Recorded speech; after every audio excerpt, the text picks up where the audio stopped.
everybody. Happy Friday to you all. Frank Korea is back in the house, and I'm Christine Danchuk, and we are here to help you with your technical questions on your Tri-Fives. So type in those questions, you guys, and we'll do our best to help you out. And Frank is going to go over some steering linkage parts right now while you're doing that. Okay, so in the meantime, we're going to talk about factory power steering linkage and manual steering linkage and what you have to have for aftermarket power steering. Some people get confused when they look in our catalog and they see the word power steering, they just assume it's the newest power steering when it actually could be factory power steering. So start off with are the center links and the difference between the center links. So we've got a manual center link here and the manual pitman arm that goes with it, and the idler arm for the other side that goes with it. So on factory power steering, we've got a slightly different center link here that a ram cylinder is going to hook up to. This is early 50s power steering. So it's a hydraulic cylinder that's connected to the center link and then connected to the frame on the other end. And basically what it's doing is the control valve that's going to hook up onto the end of the center link here, and power steering hoses go through it. It's going to know when you go to turn the steering wheel to the left or to the right, it knows to send pressure to the ram cylinder and either push or pull on the steering linkage for you. So we've got, so the difference, I wanted to show the difference between the two and then talk to you about the aftermarket power steering boxes that go in the car, mostly the CPP 500 box or the Borgeson box. Now, this pitman arm here is what comes on the factory power steering. It's got a tapered hole in it, and the control valve that's going on the end of this center link is actually going to hook onto here almost like a tie rod in. But the manual, slightly different, has the ball already built into it. This ball is actually inside the control valve.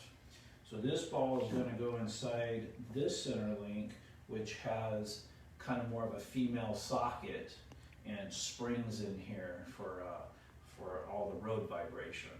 So this is going to hook up into here and then up to the box. Now, when this is an aftermarket control valve. It's not an original.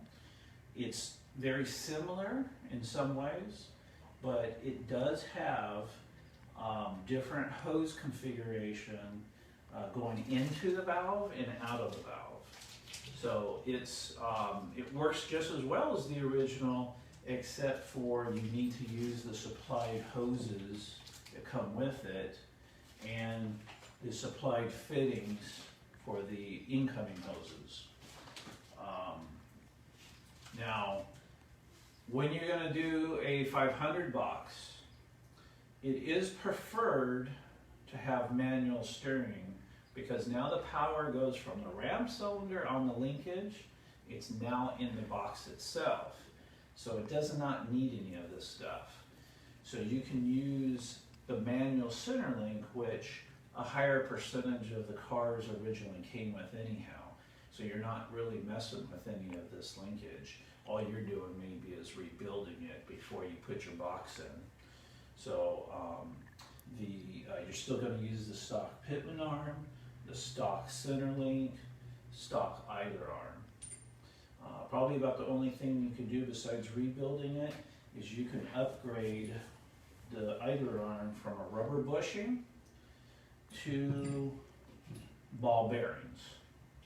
And the biggest difference is these bushings here, they're like rubber bands. They actually don't turn very easily. Every time you steer the car, you're actually stretching the rubber like a rubber band. And where's the bushing part versus the ball bearing on here? So this bushing runs all the way through Oh, the it's through idler it, arm. okay.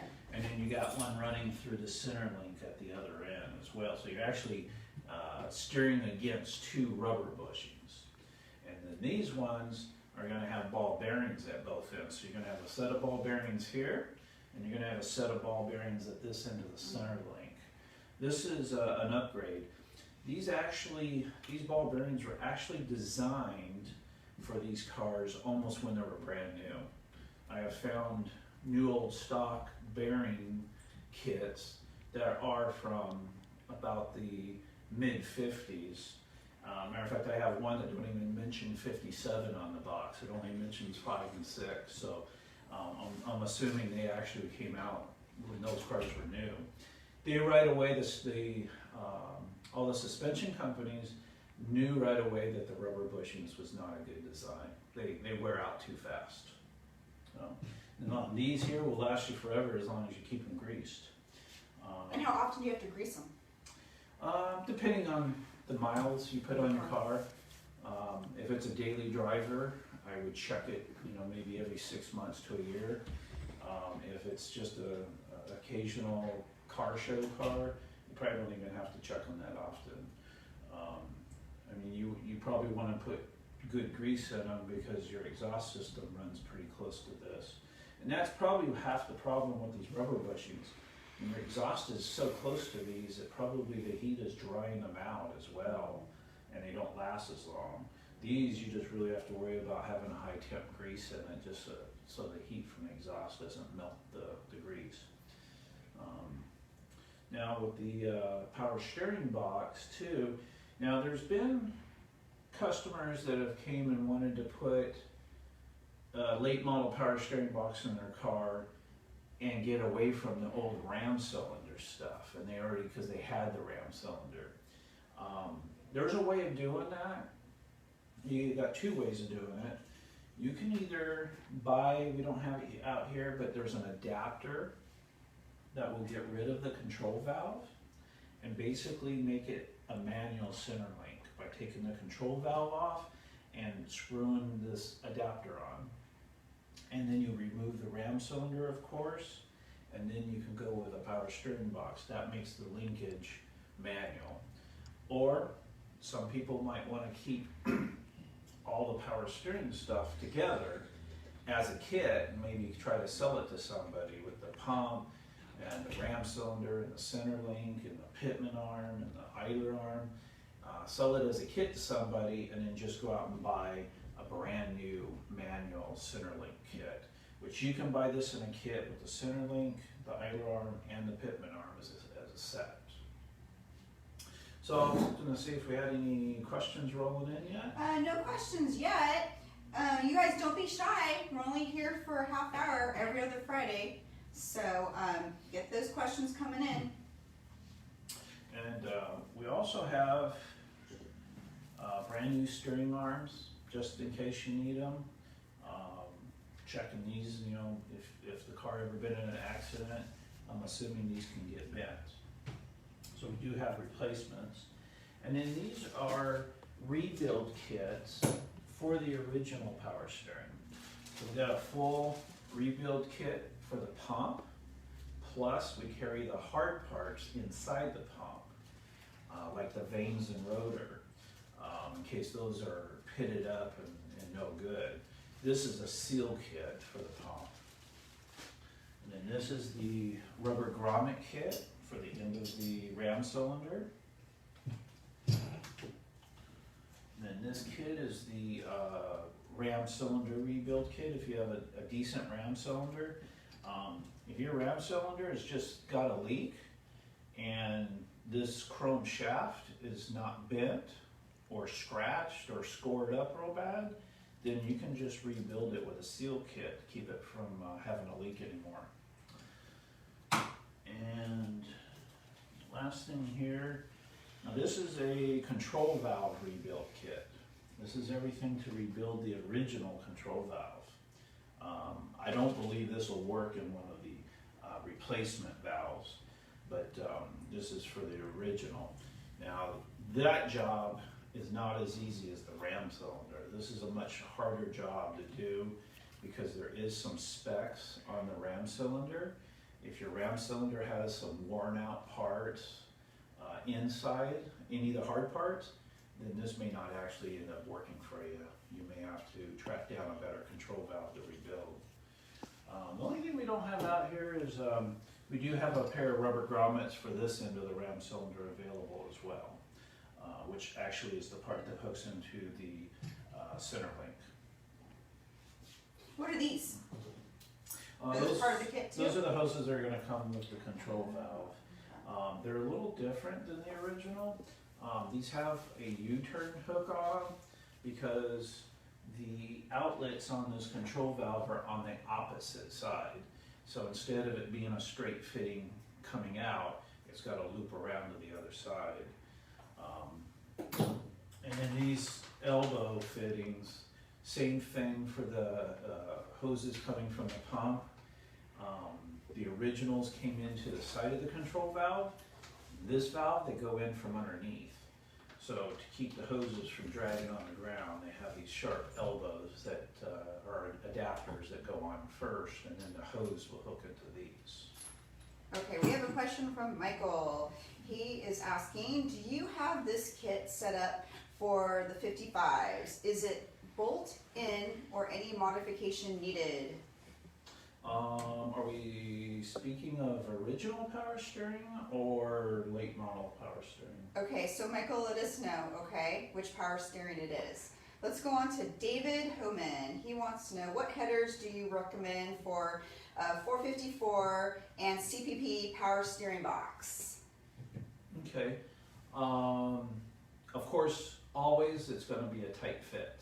So you got to make sure your engine, it's very important that the engine's placed in the car in the correct spot, meaning no more than 3/4 of an inch forward, meaning the engine can't be too low in the chassis. Even too high might be an issue. We carry Doug's headers for that situation. The only thing wrong with Doug's is it limits you on transmissions. It won't work on all transmissions. I believe there's another tech thing on that where you can't have something else. I believe it only works with automatic transmissions, and sometimes it'll only work with automatic floor shift.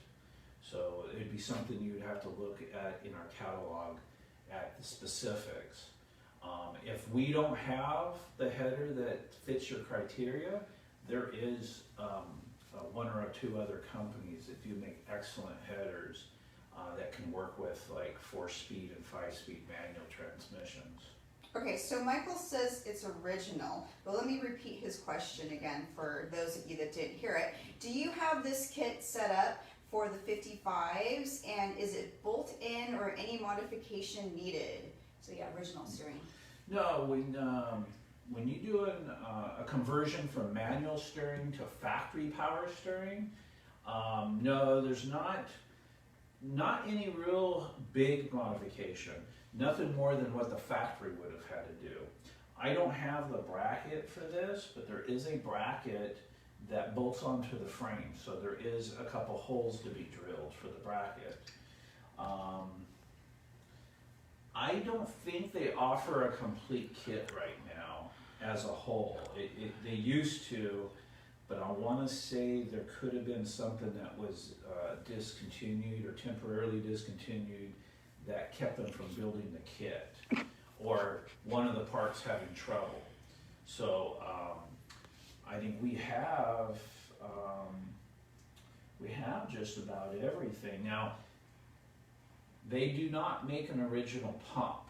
That would be your first problem. If you need it to be exactly original, pump on the back of the generator, that you would have to track down yourself, because nobody's reproduced that part of it yet. Everything else we should have individually. I can't think of anything right offhand.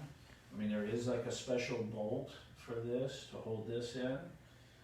And like I said, there's a bracket sold separately for this. And then here's the pitman arm, the control valve. We have all the hose kits. And we do have hose kits for both original pumps and for late model pumps. So you can run a late model pump on the system, but you will have to bring the pressure down. We have shim kits to bring the pressure down in a late model pump. I've had to put a couple of those late model pumps on people's cars that wanted air conditioning. An original generator ran pump will not run air conditioning. So I had to, back in that time, I had to take a pump, bring the pressure from 1300 PSI down to about 900 PSI, and it worked no problem. But today we do have a generator slash alternator available for the pump to bolt onto the back. And those alternators that look like a generator do put out enough amperage for air conditioning. So that's another way to go too. Okay, so I hope that answered your questions, you guys. Okay, so Raphael, I think he's saying here that we have good parts for his 57. How's your Spanish? I have no Spanish. Okay, it says, I'm just going to read his question, I think he's just saying, like I said, that he likes our parts. Muy buenas partes, saludos de CD Acuna, I compro para mi 57 Bel Air. Oh. Well, I just wanted to practice my Spanish, so Yeah. thanks, Raphael. All right, guys, let's keep these questions coming on in. We're only here for a little bit longer. Oh, and also I want to let you guys know too, before I forget, we are open on Saturdays. What is it, from 8 to 2 o'clock. 2 o'clock. So you guys can come on and get your parts here on Saturdays now. Okay? Yeah, both the phones and will call available if you're a local customer.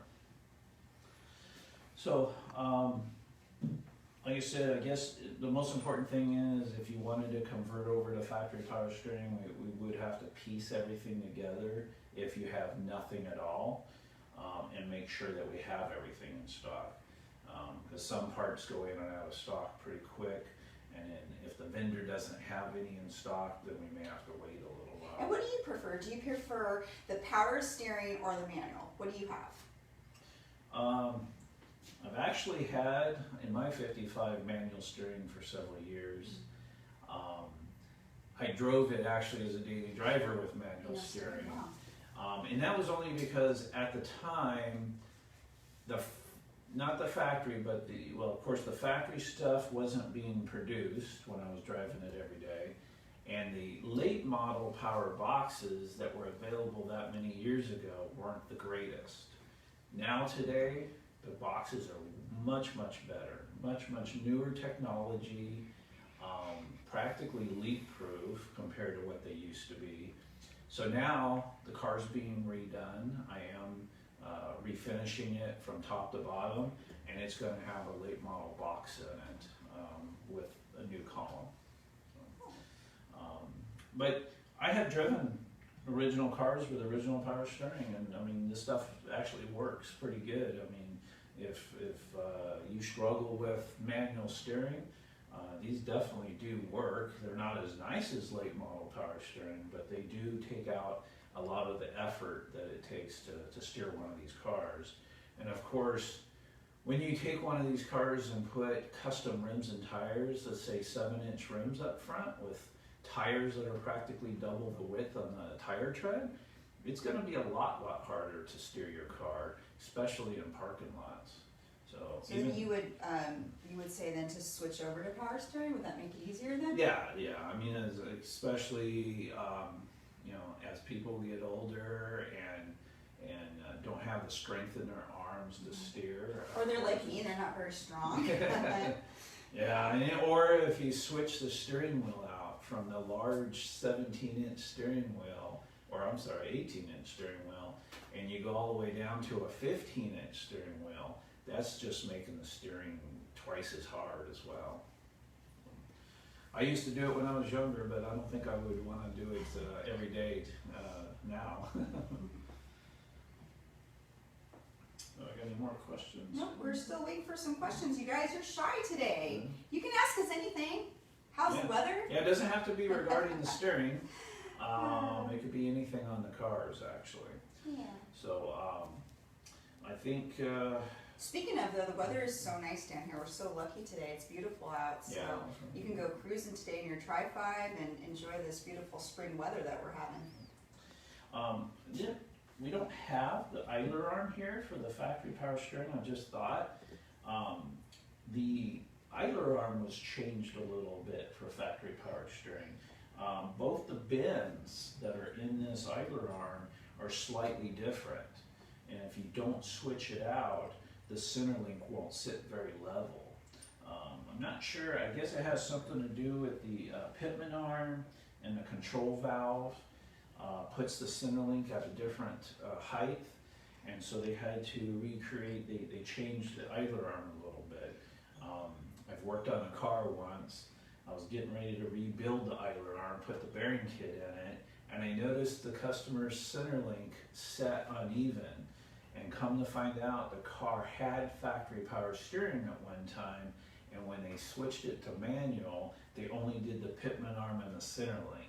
They left the factory idler arm in there, and so the center link was lopsided. So I had to get a brand new manual idler arm with the ball bearings and put that in there for it to be correct. Okay, we have another question. How do you install a 1955 stainless header Bose on a 1957?